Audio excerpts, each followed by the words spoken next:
Тазалык, тажрыйба, мамлекетчилдик. Бүтүн Кыргызстан чыныгы элдик партия. Саламатсыздарбы, урматтуу мекендештер. Негизи мен ар дайым сиздерге кайрылуу жасаганда Москва шаарынан туруп биздин мекендештерге салам жолдойм да. Азыр сиздердин маңдайыңыздарда сиздер менен учурашып, ушундай маңдай теске жолугушуп жатканыма абдан кубанычтамын. Башкача бир толкундоолор болуп жатат. Ушул жерге келип, биздин сөзүбүздү угуп, саламыбызга алик алып аткандыгыңыздар үчүн ыраазычылык билдирем. Урматтуу мекендештер, мен негизи ушул 11-классты бүтүп эле Москва шаарына чоң окуу жайга окууга барганмын. Ал жерге барганда биздин ушул 100 миңдеген, керек болсо миллиондогон ошол жака бакыт издеп, байлык издеп, ошол жактан өздөрүнүн салымын Кыргызстанга кошобуз деген биздин мекендештердин көз жашын, арман азабын, үмүт тилегин баарын көрүп келем да. Эмне себептен ушул саясатка келүү мага түрткү болду деген суроону көпчүлүгү берет. Сен жаш экенсиң, болгондо дагы аял киши экенсиң, сага эмне түрткү болду?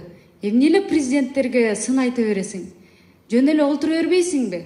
Турмушка чыкпайсыңбы? Деген ачуу сындар айтылат. Эгерде мамлекеттин азыркы абалын көрүп, кайдыгер отура берсем, анда мен эмне менен өзгөчөлөнмөк элем? Анда мен дагы катардагы биздин кайдыгер, мен курактуу курдаштарымын катарын толуктамакмын. Андан эч кандай айырма болмок эмес. Муну менен эмнени айткым келип турат?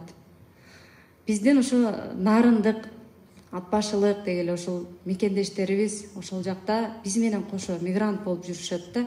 Мигрант деп айтпагыла деп Адахан агайыбыз айтат. Силер эл багар, журт багар, убактылуу жашап иштеп жүргөн мекендешсиңер дейт.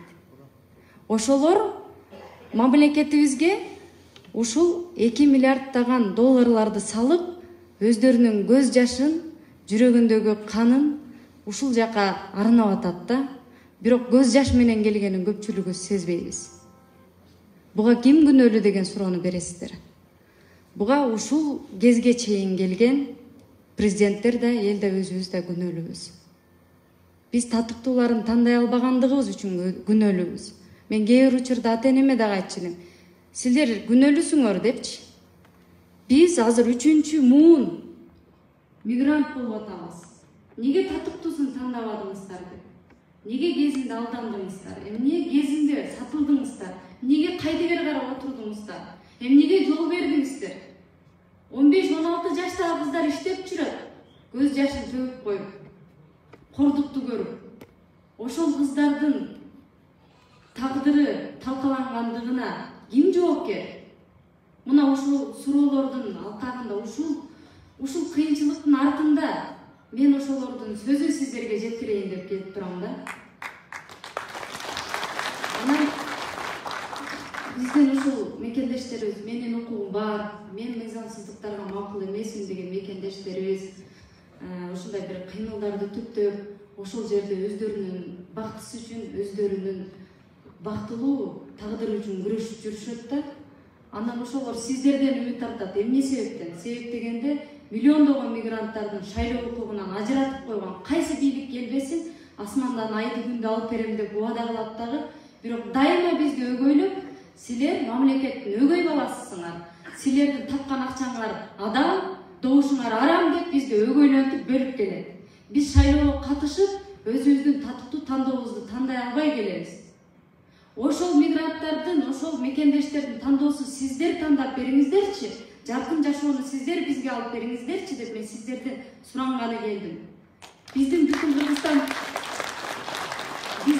Кыргызстан партиясын алып бергиле деп мен сиздерден суранбайм. Болгону кайдыгер карабай өзүңүздөрдүн миллиондоп тентип кеткен мекендештериңиздердин таалайын, тагдырын, ушу бакытын Кыргызстандан табыш үчүн ошолорго мүмкүнчүлүк алып бериңиздерчи, үйдө отуруларыңыздарчы, шайлоого катышыңыздарчы, бизди жаман көрсөңөр, жакшы көргөн партияңарды шайлагылачы, сураныч.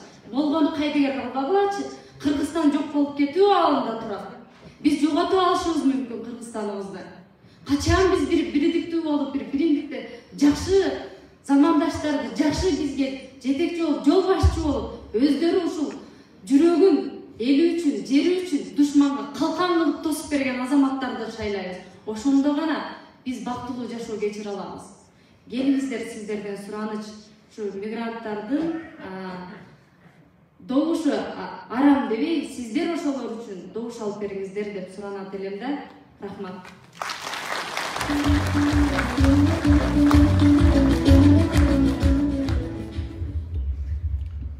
Урматтуу бир туугандар, азыр мен досума сөз берерде бир нерсени эстеп кеттим.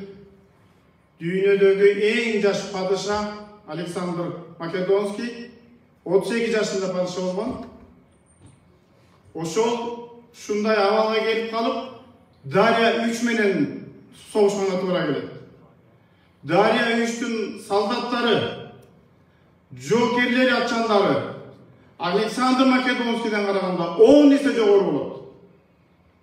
Бирок Александр ошондой эмнеге ишенет? Күчүнө ишенет. Эң аз, бирок эң күчтүү досторуна ишенет. Ал жана каратына минип алып, ушунчалык жүрөктөн чыккан сөздөрдү айтып, өзү да ишенет. Ал айткан, болгон кудайлардын баары бизди издейт. Адамзаты канча бул дүйнөдө жашаса, ошончо бизди кантап өтөт. Биз карап турабыз Дарьянын солдаттарын дейт. Алар бүтүн кулдар, бүтүн акчага сатылган жокерлер бизден коркушат. Өзү ошого ишенет. Өзү чоң күчкө ээ болот. Ошол учурда анын солдаттарын көрсөңүздөр, жокерлерин көрсөңүздөр, чыныгы ишенимге болот. Мен да азыр ойлоп атам. Азыр 1%ке жетпеген адамдар отурабыз. Бирок эң күчтүү, эң таза, эң бүтүнгө берилген ушул жерде күйөрмандар отурат. Сиздерге кол чабуулар болсун. Демек биз идея менен барабыз. Демек биз ишеним менен барабыз. Биз эч кандай акчага, эч кандай таанышка, эч кандай бир бийликке карабай барабыз. Биз анткени ишенебиз. Мына Ороз айым айтып атпайбы, ыйлап айтып атпайбы? Эмне болот Кыргызстан эртеңде? Чын ошо чекке келип калгандай болуп калдык. Ошон үчүн эсибизге келели, ойлонолу. Эртеңки дагы неберелерибиз бар. Дүйнө карап турат азыр Кыргызстанда эмне болуп кетет деп. Ошондо биз жыйынтык чыгаралы. Эми эң кубанычтуу досума Тимирлан мырзага сөз берем. Келиңиз.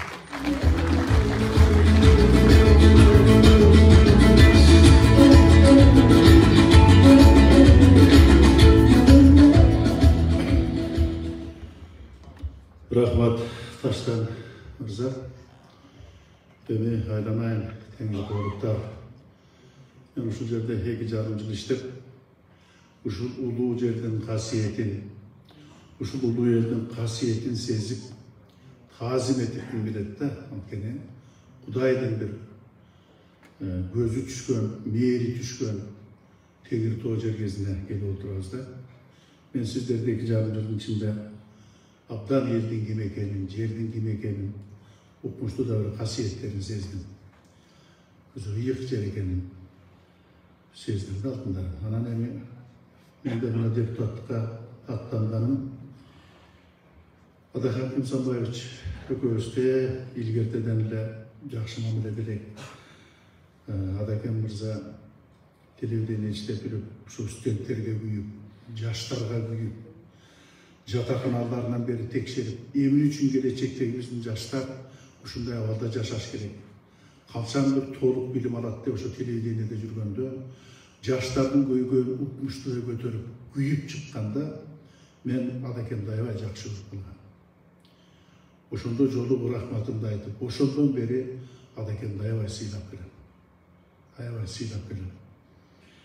Анан экөөбүз могу Элмирбек Иманалиев инибиз каза болгондо ошол жерде чогуу болуп калдык. Чогуу жүрдүк. Каза болгондо да чогуу болдук, баягы кырктылыгы болгондо да чогуу болдук. Анан ошол жерден сөз болуп отурган маданият жөнүндө аябай кенен сөз болуп калды.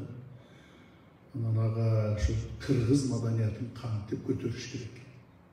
Элдин маданиятын кантип көтөрөбүз? Маданияттын жоктугунан адамдар эмне болуп баратат? Жумгалдагы окуяны караңыздарчы. Баласы апасын өлтүрүп, атасы баласын өлтүрүп, бир тууганды өлтүрүп. ушунчалык кыргыз эли бири-бирибизге жат болуп, колубуздан эмне деген камкор иштер келип баштады. Ошонун бардыгы маданияттын жоктугунан, билимдин жоктугунан, аң сезимдин жоктугунан болуп отур. Ошонун бардыгы жашоого, элибизге, жерибизге кайдыгер карап, маңкурттук сезиминен көчөдө жүрүп калганы ушунчалык жанды кейитти да. Ошон үчүн Адакем айтты, Темирлан ага, эмне үчүн парламентте жалаңда акча алып отуруш керек? Же бийликке, байлыкка кызгандап отуруш керек? Качан бир илимдин адамдары келет? Качан бир медицина тармагынан келет? Качан бир окумуштуулар же маданият адамдары келет? Качан ошолор келип алып туруп бизди жалпы мына парламентте отуруп, жалпы элибиздин ошо илим, билими, маданиятын көтөрө турган адамдар келип ошону айтпайсыңар. Эмне үчүн ошол жерде ошолордун мыйзамдары иштебеш керек? Канткенде ошол мыйзамдарды алып чыгып иштетебиз деген ушундай бир жанды кейиткен, баягы жан дүйнөсүнөн чыккан бир керемет сөздөрдү мага айтты. Мына 60-тан өткөнчө маданиятка кызмат кылдыңыз. Эми ошол маданияттагы жалпы элге кыргыз элине кызмат кылбайсызбы деген. Ошол сөздү айткандан кийин мен макул болдум. Анан Адакем айттым, Адакеми менде акча жок. Биз искусство адамдарында да акча болбойт. Сен антып көтөрөбүз. Бир тыйындын кереги жок дейт Темирлан ага. Бир тыйыны жок келебиз. Биздин жан дүйнөбүздө улуу адамдык касиет болуш керек. Патриоттук сезим болуш керек. Чынык адамдык жүз болуш керек. Анан биз ошондон жеңе алабыз. Акча менен, байлык менен биз эч жеңишке жетишпейбиз. Мына ошондо мен биринчи жолу Адакеме ушунчалык ыраазы болдум. Маданият үчүн бир тыйын албай туруп өзүнүн командасына коштурду. Ошондон көтөрүп баа берип калдым. Мына ошондон бери сүйлөп келатабыз, айланайын туугандар. Мына Адакем мен өткөндө да айттым. Мен ошо чогуу жүргөн адамга да айтармын. Ушул баланын жан дүйнөсү жаңчылып бүттү. Жүрөгү тилинип бүттү, элим деп жүрүп. Муну жакшы да көрүп атышат, жаман да көрүп атышат, тепкилеп атышат, саткын деп атышат. Эмне деген мына сөздөр айтылды. Бүт баарына чыдады, эл үчүн чыдады. Болбосо колунан келмек, канча бийликтегилер чакырды. Өзүнүн кызыкчылыгы үчүн бир чоң бийликке келип алып, акчаны алып алып, дардактап жүрсө жарашмайт. Эгер акылы жок болсо. Эч кимизде кошулган жок. Бирөөнө да аралашкан жок. Канчалык жаман көрсө дагы, тепкилесе дагы, өткөндө айтты Темирлан байке, мен эч кимге аралашпайм. Эч бир партияга да аралашпайм. Мен ачка калсам дагы таза боюнча карашым керек деди. Эмне деген сөз? Мына ошондой тапнакай адамыбыз алдыңызда отурат. Мына айланайын туугандар, ошо биздилер айтып атпайбы, бул эми артистен болбойбу дейт. Көп сөздөр жөн отурбайбы, дагы чачына каршы бир акбаш текедей болбой отурбайбы деген сөздөр көп. Жок, отурат элек. Бирок отурганга мүмкүн эмес экен да бизге. Эгер элиңди, жериңди сүйсөң, 80-ге чыгасың, 90-га чыгасың, башың менен жер казышың экен. Жанагында жаштар келди, жаштарга дагы айта турган, ошолорду жетелей турган, ошолорго бир акыл айта турган адамдар да керек да. Алтындарым, кандай дейсиңиз? Бири-бирибизди колдошубуз керек. Мына азыр биздин Кыргызстанда мен эми жамандагым келбейт, эч кимди жамандагым келбейт. Биздин өзүбүздүн жакшынакай программабыз бар. Алдыга койгон асыл тилектерибиз бар. Бийик максаттарыбыз бар. Мисалы мен бир жолу айткан Адакем жөнүндө. Муштумда болгон жүрөгүнө кыргыздын ала тоозун, кыргыз деген улуу журтту батырып алган жигит. Ошол жүрөк менде да бар. Ошол жүрөк Орозайымда да бар. Ошол жүрөк мына Такенде, мына уулумда бар. Ошол муштумдай жүрөккө ала тоону батырган жигиттер баш коштук. Кыргыз деген улуу журтту батырган адамдар баш коштук бүгүн. Биригели. Ушул кыргыз эл үчүн бир күрөшөлү. Барабы, тайманбайлы деп, силер үчүн. Мына азыр Кыргыздын байлык экен да. Кыргыз эли алтынга тийбей келди, казбай келди. Алтын жерде канчалык жатса ошончолук нурун чачып, ошончолук адамдарга, элге, жерге өзүнүн bir берекесин чачат экен, bir касиетин чачат экен. Алтын казылган жер көр болуп калат экен.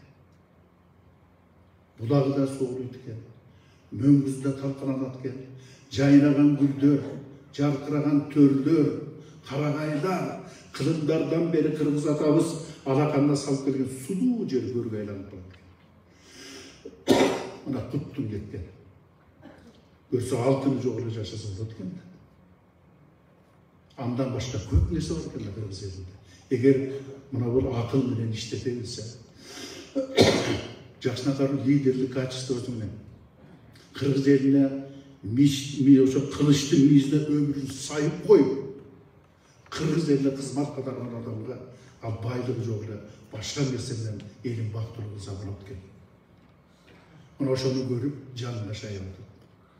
Азыр ар бир казылган жерди көрсөм көрбөйм. Көзүмдөн жашап. Мейли бүгүн биз бардыгын казып алдык. Ал бирөөлөргө гана кызмат кылып атат, жалпы элге кызмат кылган жок. Эгер ошолордун баары жалпы элге кызмат кылса, эмнече биз гүлдөп кетмекпиз. Күндөн күнгө турмушубуз оорлоп баратат. А жерлер казылып атат, байлыктар кетип атат.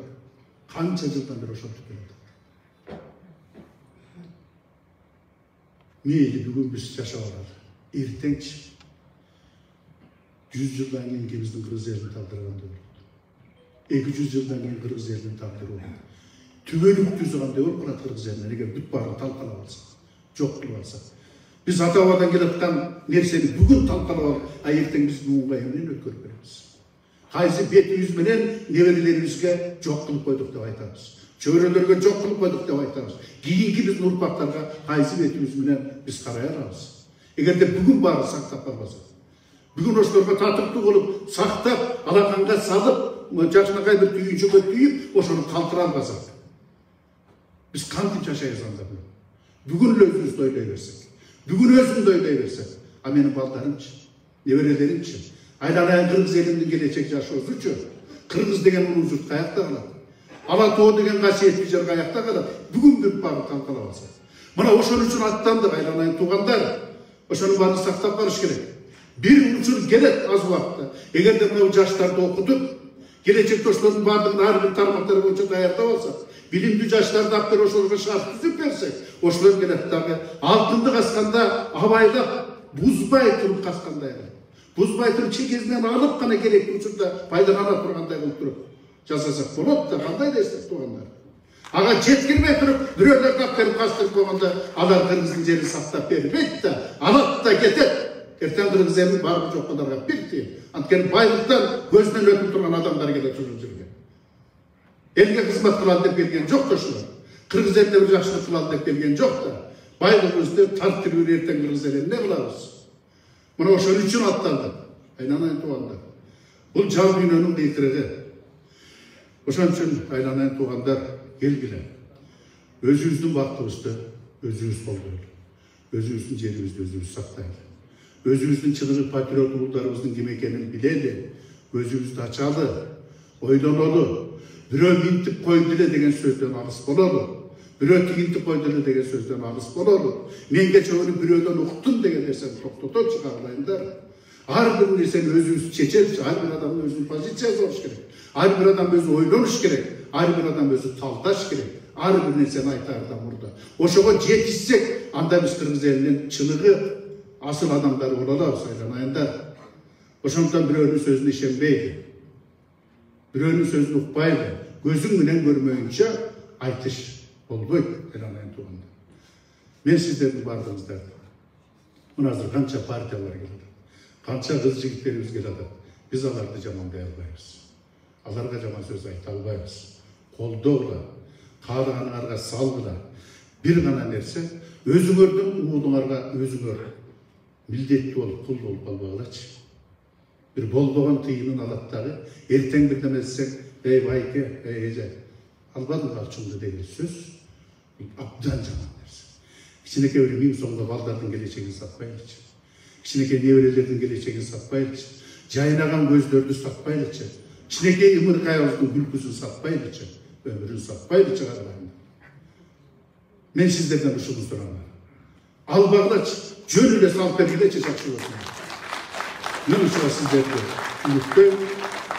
Анан эми айланайын туугандар, мына бүтүн Кыргызстан саясий партиясынын өзүңөр кандай татынакай жаштар, жашынакай кыздар, балдар келип атат. Мен сиздерге ишендирем. Мына башка партиялар маданият, илим, билимден адамдарын алганда жок. Баары баягы акча менен чогулуп. Акчасын жоготкон адам адашчасын кызмат кылбайт, ошол акчасын табыш керек. Ал эмне келе сол экен. Миллион акчаны төгүп койгондан кийин жүрө берди. Аны экесин табыш керек. Анан элдин тагдыры каяктан, жердин тагдыры каяктан. Ошондон айланып турганда келиңиздер. Баардыгыбыз бирге бир муштумга түйүлөлү. Кыргыз эл үчүн жет областтын адамдары биригип, Кыргыз ала тоғыздың бойында турган бүт адамдар биригип, жашыбыздан карыбызга чейин айланайында бир муштумга келели дагы өзүбүздүн тагдырыбызды чечип алалы. Мыктынын мыктысын тандайлы, келечегибизди тандайлы. Кудай ар бириңиздерге ден соолук берсин, өмүр берсин, ылайым жерибиздин куту кетпесин, берекеси төгүлүп турсун. Аман болуңуздар.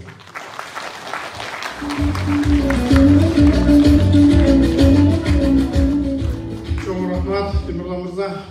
Урматтуу эл журт, мен бир эки сөз айткым келип атат.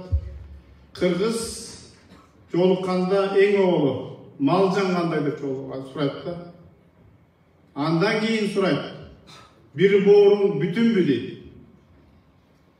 Бүтүнсүңбү деп сурайт. Демек, бүтүн деген сөз категория дейт, илимдин катарындагы. Бул Кыргыздын эң түпкү бир ыйык сөздөрдүн бири. Бул биринчиден. Экинчиден, урматтуу студенттер отурат. Илимде синтез деген ыкма бар. Анда эмне болот? Мисалы, адамдардын организмин окуганда дем алуу системасы, тамак сиңирүү системасы, жана башка деп системада окуйт да. Аны окуй беребиз, мисалы, дем алуу системасына мурун, ооз, кекиртек жана башка деп. Бирок ал системалар өз алдынча таптакыр иштебейт. Иштеши да мүмкүн эмес. Ушул сыяктуу болуп бүтүн Кыргызстандын дебиси ошо болуп атат. Бүтүн Кыргызстан. Бир дагы түндүк Кыргызстан деген жок. Түштүк Кыргызстан деген жок. Ошондуктан бул партия ыйыктык ушунда жатат. Анан карасаңыздар, Кыргызстандын картасында жылдыз болуп жанып турат. Ылайым ушундай болсун. Партия дайыма Кыргызстандын тагдырына жылдыз болсун. Келечекке жылдыз болсун. Анан баарыбыз кайтам ушул. Дайыма бүтүн жолугалы, толук жолугалы. Боорубуз дайыма бүтүн болсун.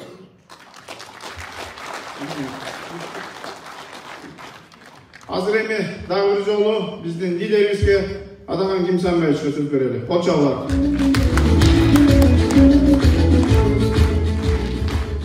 Рахмат. Урматтуу мекендештер. Сөздөрдү уктуңуздар, пикирлерди уктуңуздар. Бизде да мүмкүнчүлүк бар, байкадыңыздар.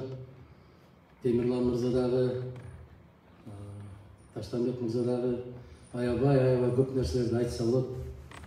Биз муну жасап беребиз, биз аны жасап беребиз, биз аларды бүтүрөбүз, биз буларды бүтүрөбүз деп. Чындыгын айтканда, эч ким эч нерсе бүтүрбөйт. Эч кайсы партия бүтүрбөйт. Анын баарын бүтүрө турган мына калдайган карапайым калк болот. Ошол калкты эмне кылуу керек өкмөттүн, мамлекеттин, бийликтин милдети эмнеде турат? Тоңшуктууга чокутпай, канаттууга каттырбай, жетим жесир мунчу майыпты карыя картаң алсыз калган азаматтарыбызды ата эненин мээримине бөлөп, ушундай кастарлап багып алуу, сырткы коркунучтардын бүтүндөй баарын жоюу, ички биримдикти камсыз кылуу. Мына ушул 3 гана маселени алыш керек парламент. Биз жаман үйрөнүп алганбыз да. Улак чаптырабы экен, эт береби экен. Мына быйыл көрдүңүздөр, ар бир инсанга өзүңүздөр добуш бересиздер. Өзүңүздөр тандайсыздар. Партияны тандап, партиянын катар санын азыр Таштанбек мырза айтты. Бүгүн эртең эле биз жолдон келатканда Долонго чыкканда кабар келди. Болсун. Мына Долон бул жөнөкөй ашуу эмес. Долон бул чоң бир ашуу. Ал ашууга чыкканда бар, чыкпаганда бар. Ашууну ашканда бар, ашпай калгандар да бар. Мына ошол Долондон ашып аткан мезгилибизде ылдый карай кетип бараткан, бери карай келаткан кезибизде мага ушундай кабар келди. Биздин катар саныбыз 2 болду деп. Куттуу болсун дедим, ак жол той болсун. Эми ал кандай болот? Мына ошол бюллетень азыр көпчүлүк айтат, ушунан жаңылышабыз. Жаңыла турган эч нерсе жок. 3 эле мүнөттө түшүнүп аласыздар. Мына бюллетень болот. Мына жерде 21 партия кетип бартабы? 21 партия кетип барса, ошолордун партиялардын бүтүндө аттары коюлат. Логотиптери коюлат, эң белгилери коюлат. Мисалы бүтүн Кыргызстанды издесеңиздер, мына биздин жерегибизде турат. Жаркылдаган кыргыздын оймосу турат. Bir жагын караңыздар дагы маңыз айтып аткан аксакал отурат. Экинчи жагын карасаңыздар шаңшып көккө көтөрүлүп бараткан бүркүт учуп баратат. Бул кыргыздын шырдагынын оймосу биздики. Төлүктүү келаткан нерсебиз. Мына азыркы айткан биздин Кыргызстандын картасы турат. Кат маңдайда чолпон жылдыз. Эмне үчүн чолпон жылдыз? Эң биринчи көккө чыккандагы чолпон жылдыз, эң акыркы баткандагы чолпон жылдыз. Чолпон жылдыз бизде Кыргызда кой. Эмне менен айтат? Чолпон ата дейт. Эмнеси? Гуйдукун Заңгибова деп коет экен. Койдун ээсин чолпон ата деп коет экен. Билесиздер аны. Ушул кылымдарды карытып жок болуп кетпей, көчмөн болуп келгенибиздин бирден бир себеби улуу окумуштуулар, европалык, россиялык окумуштуулар айтып атат. Эмне үчүн сан миллиондогон калкы бар мамлекеттер жок болду да бири-бири менен ыркы келбеген кыргыз ушул кезге чейин жашап келатат. Сыры эмнеде деген? Сыры койду экен. Себеп биз көчүп шаар куруп аптырбыз. Үйүбүздү өзүбүз менен кошо көтөрүп жүрөт экенбиз. Кийимибизди өзүбүз менен кошо алып жүрөт экенбиз. Себеп койдун жүнү бул кийим. Койдун териси бул кийим. Жок дегенде ичегиси дагы Кыргызда эч кандай бир нерсе бекер кеткен эмес экен. Ошон үчүн койдун ээси деп, чолпон ата деп, чолпон жылдыз, ошол чолпон жылдызга карап, үркөр жылдызга карап, же жайлоого чыккан, же жайлоодон кайткан. Мына ошол биздин тууда аябагандай чоң философия турат. Кызыл эмне үчүн? Бул бийликтин, бул күч кубаттын түсү экен. Мына ошондой деп көк асманды көрүп атасыздар. Келечегибиз ак болсун деп. Мына ошол экинчи катар санда ошол бүтүн Кыргызстан деп жазылып турат экен бюллетенде. Кудай кааласа. Экинчи катар сан бүтүн ошол бүтүн Кыргызстанды тандадыңызбы? Бүтүн Кыргызстандын ичинде 52 талапкер бар атат. 52 талапкер. Ар биринин өзүнүн катар саны бар. Биринчи турган киши, экинчи, үчүнчү турган киши алар өтпөй калышы мүмкүн, толук ыктымал. 54-түнчү турган киши же 53-түнчү турган киши өтүп кетиши мүмкүн. Эмне үчүн? Себеп сиздер жеке инсанга да добуш бересиздер. Жеке инсанга. Мына Улукбек Жапаралиев деп айтып атпаймынбы мен? Көрдүңүздөрбү? Бишкектен да добуш бере алат, Нарындан да добуш бере алат, Москвадан дагы, Америкадан, Түркиядан да добуш бере алат. Кореядагы жүргөн кыргыздар да добуш бере алат. Бул партиялык тизменин артыкчылыгы ушунда турат. Биздин идеология бүтүн Кыргызстандык ушул болгон. Партиянын ишенимине ээ болгон эмес. Элдин ишенимине ээ болгон жигиттер, кыздар керек бизге деп мен 2 съезден бери айтып келем ушуну. Мына ошол биздин программаны ишке киргизишти, бирок кантип ишке ашыраарда байкабай калышты. Жартылай болуп калды. Ошондуктан элде көп суроо пайда болуп атат. Кантип добуш беребиз деген. Партияны тандайсыздар биринчи. Анан партиянын ичинен муну бүтөп 21 партия бүткөндөн кийин астында уланат дагы 52 катар сан тизилет. Жөнөкөй эле мондай бир квадрат болот. Ошол катар санды эстеп каласыз. Таштанбек мырза канчанчы турат? Оразайым айым канчанчы турат? Улукбек мырза канчанчы турат? Темирлан Сманбеков деген агабыз канчанчы турат деп карап аласыздар. Шайлоо участкасына кирип бараткан, тилкесине кирип бараткан кезиңиздерде кирип моундай жылыткычтар илинип турбайбы? Ошол жылыткычтар илингендей болуп, ар бир партиянын тизмеси илинүүгө милдеттүү. Унутуп калсаңыздар ошол жерден карап аласыздар. Ким канчанчы турат? Ошол 52 дейсиздерби, 15 дейсиздерби, 17 дейсиздерби? Ошого ким катар санында канчанчы турса мына Улукбек Жапаралиев дейт, 42 деп турат. Көрдүңүздөрбү? Таштанбек Сияев 6 деп турат. Biz кандай кылдык? Biz биринчи ондукка абдан ушундай бир такшалган азамат жигиттерди койдук, кыздарды койдук. Калганы эч кимге капачылык болбосун деп чүчү кулак тарттык партиянын курултайда, съездин алдында. Адилеттүү да. Кимди кимден өйдө көрөсүң, кимди кимден жогору көрөсүң. Баары бирдей. Маңдайыңдан көр дедик. Ошол илгерки атабадан калгандай кылып туруп эле, ошол калпагыбызга сан номерлерди койдук да, кыздардыкын өзүнчө, жигиттердикин өзүнчө өткөрдүк. Себеп кыздардыкы бул учурда өзгөчө бир жеңилдиктер коюлган.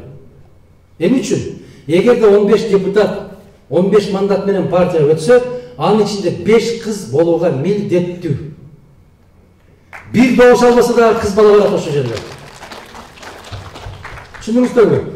Ошон үчүн кыздардыкын биз өзүнчө өткөрдүк. Эми айырмасы кандай болот? Биринчи, Кудай буйруп, мисалга бүтүн Кыргызстанды мисал келтирели. 20 мандатка ээ болуп калган болсо, ошонун ичинен 7 депутат кыз болуу керек. Аял киши болуу керек. Ошондо карайт, эң көп добуш алган аялдар кимдер? Ошолордон санап келет. Мүмкүн 54-чү же 49-чу турган аял киши 1,5 миң, 3 миң добуш алып калышы мүмкүн.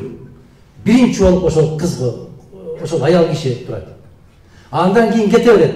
А эгер 7 мандатка жеткенге чейин такыр добуш албай калган кыздар болгон болсо, аялдар болсо, баягы катар саны боюнча кете берет. А жигиттердики оор. Өтө оор. Эмнеге?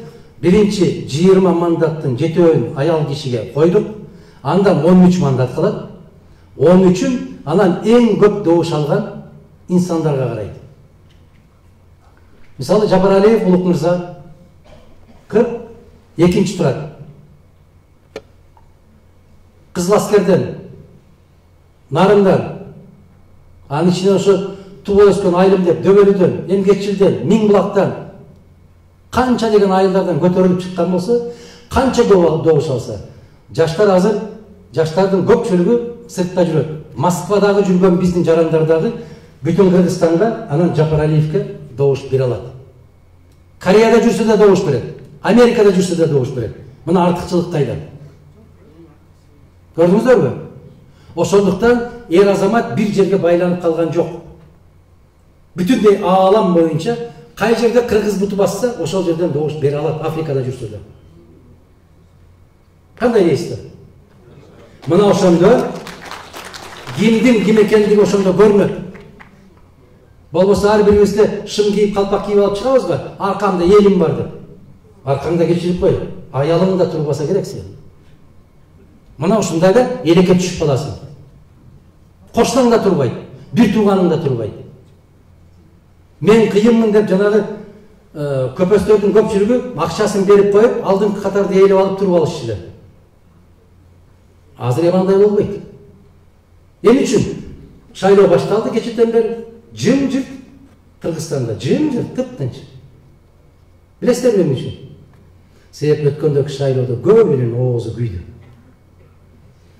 Айланайын, жалгыз бүтүн Кыргызстанга каршы чыгабыз деп 5 миллиард сом акча чачышты. Бүтүн Кыргызстан 6 миллион сом менен чыкты. Ошон үчүн мен сизге жакпадым. Бүтүн Кыргызстан сиздерге жаккан жок. Союш берген жокпуз, топ чаптырган жокпуз, улак чаптырган жокпуз. Эжелеринди чакырып алып ресторандарда чай берген жокмун. Биз келечекти беребиз, садакаларым. Биз үмүттү беребиз, аны эч кандай акчага сатып ала албайсыңар. Биз келечек үчүн жүрөбүз. Эгерде сиз партияны тандабай туруп, могул тизмедеки инсандардан бирөөсүн тандап алсаңыз, анда бюллетень күйөт. Бюллетень жараксыз болуп эсептелет. Ошондуктан жеке инсанды, жигитти же кызды тандардын алдында партиясын тандаңыздар. Партияны тандап, анан ошол жигитке же ошол кызга добуш бериңиздер. Эгерде партияны эле тандап, могул жактагы 54 санга эч кимисине добуш бербей койсоңуздар, ал бюллетень жарактуу. партиянын эсебине кете берет. Түшүндүңүздөрбү? Мына ошону Борбордук шайлоо комиссиясы күн-түн КТР деп Мадумаровду шылагандан башка ушуну түшүндүрүш керек элге. 30 жылдан бери шылап келатасыңар, мүйүз чыкты байланайын. Мына ушул нерсени терең түшүнүп алыңыздар. Биздин талапкерлер дагы көчөмө-көчө ар бир инсандар менен жолукканда ушуну так түшүндүрүңүздөр. Себеп азыр сандары башка болуп турса, ойлошуңуздар мүмкүн да, бул кандай болуп калды? Экөө бир партияда экен, экөөнүн саны башка экен. Бул турган 42-6 бул катар саны. Партияны тандап туруп, анан ушул жигиттер кыздар жакса ушуларга добуш бересиздер деген. Ушул түшүнүк. Сияев мырза нарындан эле эмес. Мына Баткенге барып лекция окуп атат, Ошко барып, Таласка барып, Ысык көлгө барып лекция окуп атат. Ошол жерде кесиптештери добуш бере турган болсо, Ысык көлдөн да добуш алат, Баткенден да добуш алат, Америкадан менен Турциядан да добуш алат. Дал ошондой эле Темирлан мырза, Кудайга шүгүр, маданиятты көтөрөбүз деген азаматтар күндөн күнгө көтөрүлүшүп, мына областтык эмес, республикалык театрлардын бүт баары жыйын өткөрүп акылдашып атыптыр. Ушул маданият деп какшап жүргөн азаматтарыбыздан бирөө баратыптыр. Ушул кишиге маданиятты жүктөйлү деп Кыргызстандагы бүт маданият кызматкерлери, театр ишмерлери ушул жигитти колдоп алалычы деген бир ураан чакырык таштагандай болуп атыптыр. Мен уктум, биздин Нарын областтык театрыбыздагы болбогондо 70% ушу Темирлан мырзаны колдоп берели деген чечим кабыл алды деген сөздү уктум. Куттуу болсун ошол. Бюллетенди абайлаңыздар, туугандар. Абайлаңыздар. Тандаңыздар. Жана айттык го кайрылууларыбызда. Жаман көрсөңүздөр дагы жок дегенде жаман көрөм деп айтып койгулачы. Тек гана кайдыгер болбогулачы. Келгиле айланайындар. Өз тагдырыбызды өзүбүз чечели. Өз келечегибизди өзүбүз алалы колубузга. Өз жоопкерчилигибизди өзүбүз көтөрөлү. Анан кийин капа болуп, тагдырыңа капа болбо. Өзүңө капа бол. Себеп биз ошондой кайдыгер болдук. Кандай дейсиздер? Мен ишенем, Кудай кааласа быйылкы шайлоо өзгөчө өтөт. Биринчиден жанагындай концерт, тамак аш дегендердин баары катуу тыюу салынган. Биз ушуну 15 жыл, 20 жылдан бери какшап жүрдүк эле. Мына шайлоо бүтүн Кыргызстандын көңүлүнө сары майдай жага турган шайлоо. Себеп бай болосуңбу, кедей болосуңбу, тайсой бойсуң. 2 күн сахнага чыгып койгон, 3 жерде жети канча болоорун билбеген жылдыздарды алып келип концерт койбойсуң. Жаштарды тайрамдатып дискотека кылбайсың. Эсиң ооп калганча, чоң атаңдын ким экенин билбей калганча улак чаппайсың. Келечекти тандайсың, улакчын эмес. Мына ушул жолго баралы тургандар. Себеп биздин өзүбүздө жоопкерчилик. Мына бараткан ыкма, ушул эреже, бул накта ушул бүтүн Кыргызстандын эрежеси. Так болуш керек. Сиздер чөнтөгүнө карабай, акылына карашыңыз керек. Короодогу коюн эмес, башындагы оюна карашыңыз керек. Туура жазалабы, жазалбайбы? Көрдүңүздөр? Натыйжада эмне болуп атабыз? Өзгөн районун тарс эткирип, Баткен областына кошуп жиберген министрлер пайда болду. Ал эмес, букадан 11 литр сүт алган министрлер пайда болду. Көрдүңүздөрбү ошону? Алар кайдан чыкты? Мына ошол улакчылардын арасынан чыкты. Кантип? Ошолор улак чаптырды дагы, сиздердин добушуңуздарды алды, сиздер менен иши жок, барды дагы ошол өзүнө окшогон улакчыларды министрликке, орун басарлыктарга дайындап атышат. Бул не деген жакшылык? Кандай дейсиздер? Токтонолу. Кошуна өлкөлөргө уят болуп бүттүк. Эми токтойлу, үмүтүм ушундай, Кудай кааласа жакшылык болот, жакшылыктан үмүттү үзбөйлү. Биздин бүтүн Кыргызстан партиясынын эң алдына койгон бирден бир гана максаты ушул болуп турат. Ар бир мамлекетке тең ата сүйлөшө алалы. Теңме-тең бола алалы. Сен кимсиң деп көкрөктөн түрттүрбөгөндөй бололу. Кыргызча десе кыргызча, орусча десе орусча, кай тилде болсо ошол тилде сүйлөй турган азамат жигиттерибиз, кыздарыбыз бар биздин. Ошолорду алып барганды үйрөнөлү.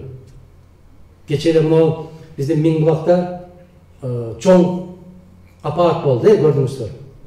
Солтан Сары боюнча. ошол 120 депутаттын ичинен бирөө келип койду ошол мезгилде. Мына ошол Миңбулактын балдары барып, мага улам барганда мен баламды үйлөдүм эле, эртеси күнү кудамды да тоспостон туруп ушул жака келдим эле мен. 27 декабрь эле. Муну эмне үчүн эстеп атам? Ошондо жаш жигиттер, Улан деген талант деген жигиттер, Адахан байке ушундай болду, рахмат сизге, рахмат деп аябай катуу ыраазычылыгын айтып аткандай мен айттым эле. Жигиттер кубанбагыла. Азыр ушул залда отургандар дүркүрөтүп калчапты. Бирок биз оомаңыз. 3 күн өтөт. Аким чакырып бир жерге тай союп, 40 аксакалды чакырып тамак чай берип койгондон кийин бүгүнкү алган чечимин тескери кайра кабыл алдырып берет. Десем, сиз такыр эч нерсеге ишенбеген кишисиз го деп капа болду эле. 10 күндөн кийин ошол жигиттер Бишкекке барды. Сиздин көзүңүз ачык экен дейт. Эмне болду? Ошол сиз айткандай аксакалдарды чакырып кайра башка чечимге кол койдуруп алыптыр дейт. Токтонолу аксакалдар. Апалар, эч кимибиз ачык эмеспиз. Ораза айы келген тараптан бир келин сыздап ыйлады го өткөн жылы. Апа айланай. Ошолордун берген акчасынан нан алып менин балдарымдын оозуна салба деп. Көрдүңүздөрбү? Социалдык тармактардан уктук. Чубак азы чыркырап кетти. Алганың да, бергениң да тозоктосун деп. Аны да укпадык. Элмирбек какшап кетти да. Аны да укпадык. Эми токтонолу. Мен ишенимим бар. Кудай кааласа 28 ноябрь Кыргызстанда улуу бурулуштун күнүнө айланат.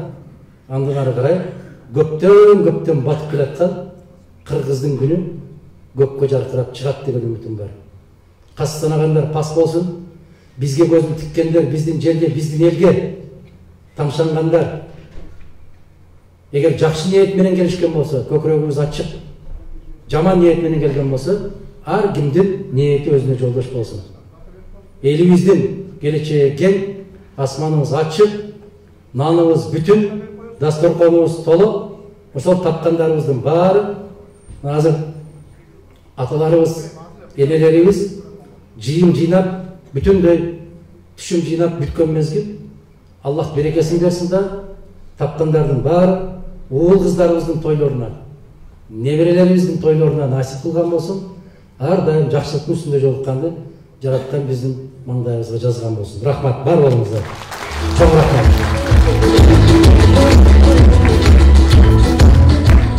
Чоң рахмат. Азыр отурыңуздар. Бир мүнөткө ушул жерде Дүйшөналы Байкем отурат. 80ге чыгып, Нарын шаары, Нарын областындагы эң ардактуу врач. Байке келип бир жакшы сөздөрүңүздү айтып койсоңуз, Дүйшөналы Байке. Байкем Оолчоолор, келиңиздер.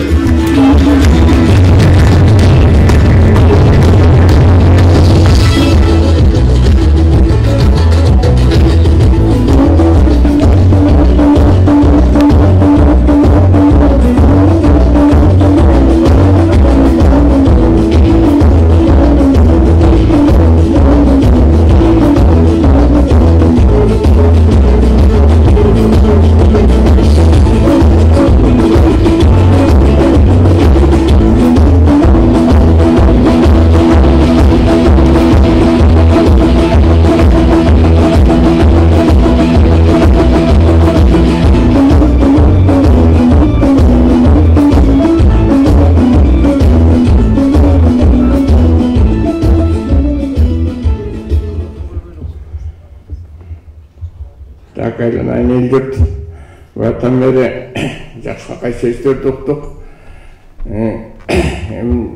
Иштеген иштери, ойлогон ойлору орундалсын.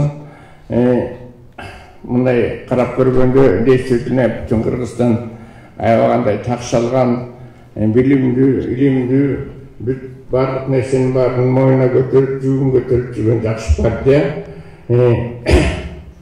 Ойлогон оюңар орундалсын, айланайындар. Келечегиңер кең болсун. Мынау Кыргызда бир жакшынакай сөз бар. Ушул кичинекей эки сөз менен бүт ушул жакшы Кыргыздын сөздөрү камтылганда. Түндүңөр бийик болсун. Улугуңар ушун болсун. Керегиңер кең болсун. Ойлогон оксоңор асманыңар ачык болсун. айланаңар дайыма ушул бүгүнкүдөй шатка толуп турсун айнымаңдар. Ойлогон ой, тилеген тилегеңер орундалып, бүт максаттардын баары ушул үйүңөргө, иштеген жериңерге бакыттын кутту болсун. Амин.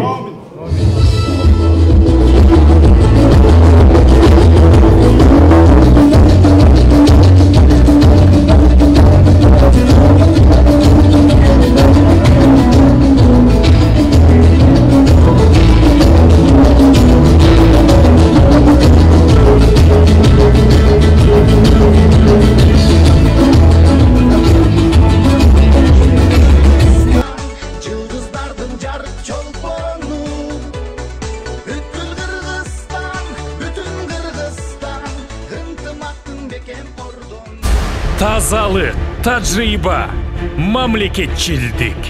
Бүтүн Кыргызстан чыныгы элдик партия.